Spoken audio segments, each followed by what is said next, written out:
Week 9 of the fantasy season is here, and before you set those final starting lineups, here are 5 stats that you need to know before Week 9 of the 2025 fantasy football season. All right, in Week 8, Chase Brown and the Cincinnati Bengals absolutely went off for 25.5 fantasy points. Meanwhile, fellow Cincinnati Bengals running back Samaje Perine also had 17 total fantasy points.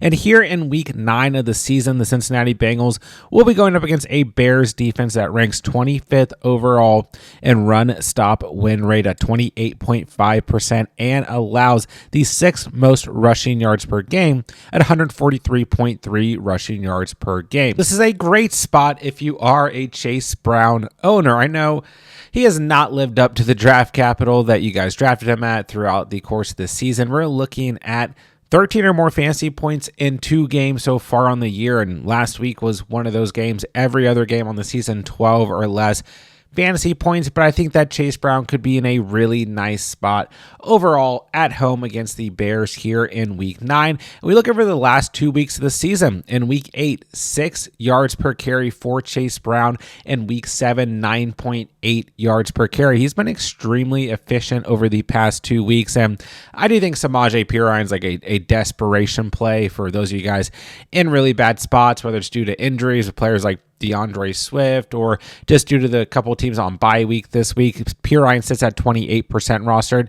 Risky, but, always a desperation option, I suppose. And we go into this Week 9 matchup with Joe Flacco planning to play through a shoulder injury. So maybe the Bengals try to rely on the run game a little bit more, but I think if Flacco's out there, it's kind of a tough argument. What we really want to look at here is that this is just a great overall matchup. The Bears are still ranking bottom 10 overall in terms of fantasy points allowed to the running back position. And over the last 2 weeks of the season at home in both of these 2 games against the Pittsburgh Steelers and the New York Jets, like I said, Chase Brown has been extremely efficient with the football in his hands. This is a home matchup once again in Week 9 for the Cincinnati Bengals.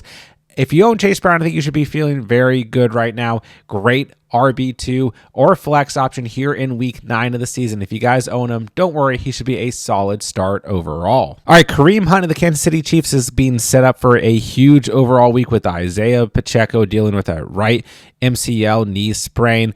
Kareem Hunt has had a nose for the end zone, which has kind of kept him alive in terms of fantasy football. He has 5 touchdowns through the first 8 games of the season. And here in Week 9, he gets a Bills defense that's allowing the 6th most fantasy points to opposing running backs on the season. So Kareem Hunt has shot up to 74% rostered as we approach the games tomorrow here in Week 9 of the season. And obviously, Kareem Hunt really hasn't been that good from a fantasy perspective.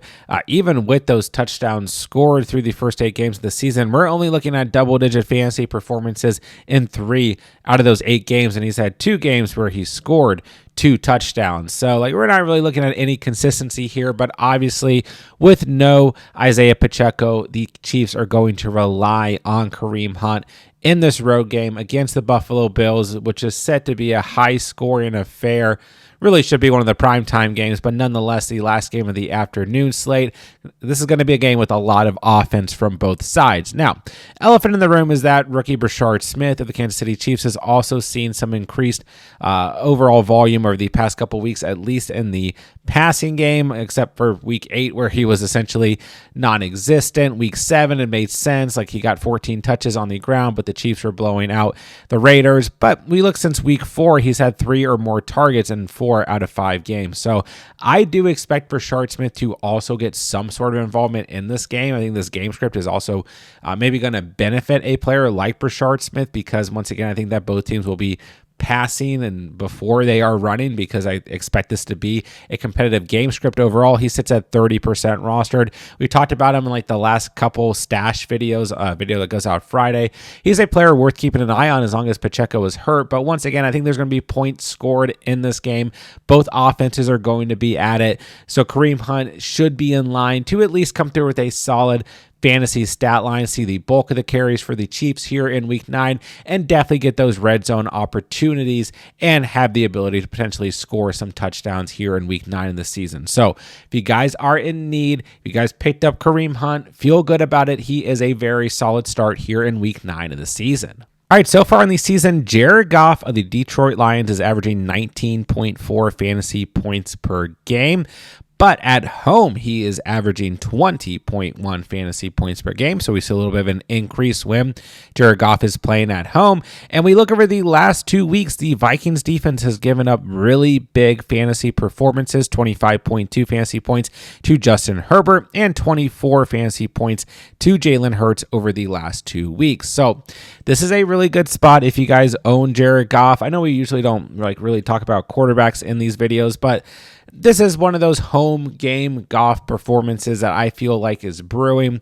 We know with the Minnesota Vikings, they're kind of in an unclear spot at this point in the season.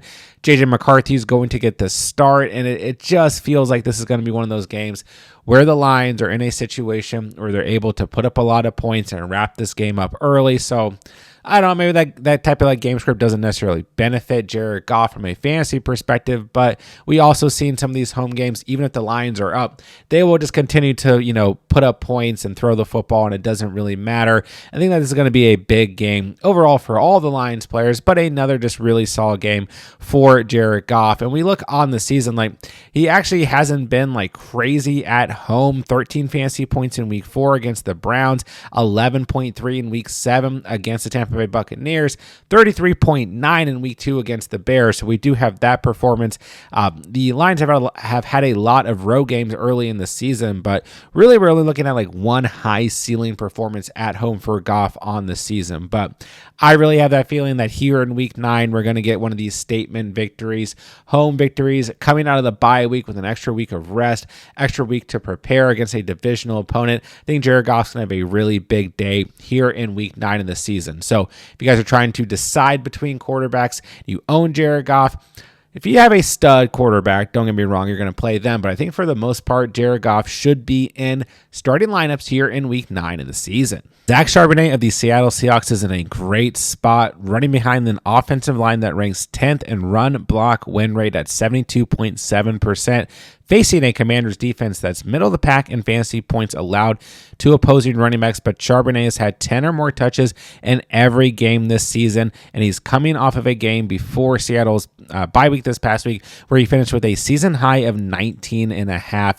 fantasy points. So I'm betting on Zach Charbonnet having a solid game in this road game against the Washington Commanders here in week 9. We know that Kenneth Walker is still going to see some sort of volume in this offense, and it can be frustrating, if you own either running back, obviously, but I think also, especially if you own Zach Charbonnet, and you look over the last 3 games the Seahawks have played, we did see 17 touches in week 7 for Kenneth Walker, but really he's had 10 or less touches in 2 out of the last 3 games. Then we look to Zach Charbonnet, he's had 12 or less touches in 2 of the last 3 games, but he is the player getting the red zone opportunities and actually scoring touchdowns. So we were looking at 3 straight games of single-digit fantasy performances for Kenneth Walker, and we're looking at 2 of the last 3 games for Zach Charbonnet being double-digit fantasy performances. And he could even, expand that to a week prior,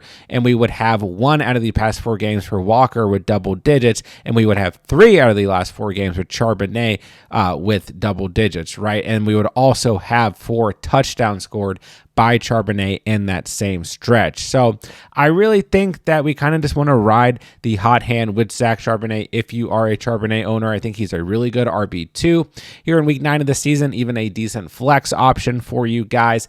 I actually kind of like this overall game script, primetime game here on Sunday Night Football. The Seahawks, one of these teams that might just be a team headed straight to the playoffs. The Commanders in a position where they are in absolute need of wins right now. They're going to save their season. I do see a potential for a high-scoring affair between these two teams. I think that Zach Charbonnet is going to be the running back once again relied on here for the Seattle Seahawks, and once again, he's going to get those red zone opportunities and be the running back who has the potential to score against the Commanders. Once again, here we have the Seahawks with an extra week to prepare, extra week of rest coming out of their bye week. Always feels a little bit more dangerous when these offenses have that extra time terms of studying and preparation and all of that. So Charbonnet, I think another really solid running back here in week 9 of the season. If you guys have him on your roster, make sure you guys are starting him as we move into Sunday's action. All right, and Marvin Harrison Jr.'s fantasy season has been underwhelming to this point so far, topping 13 fantasy points in only 3 games and reaching 10 or more targets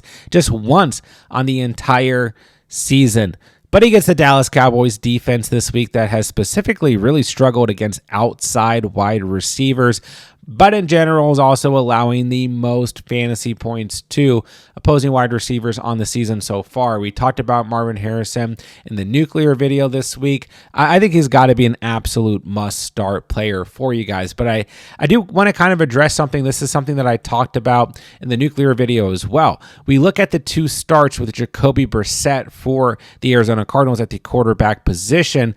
Brissett has been quite good. I mean, he's at 19 or more fantasy points, over 279 passing yards, and at least 2 passing touchdowns in each of his 2 starts. And we know here in week 9 on Monday Night Football, Kyler Murray is not going to be starting. It's going to be Jacoby Brissett. Marvin Harrison Jr. in those 2 games we just went over with those stats for Brissett, 7.8 fantasy points, 5.2 fantasy points. I did have 6 targets in week 7, but it's 2 catches for 58 receiving yards.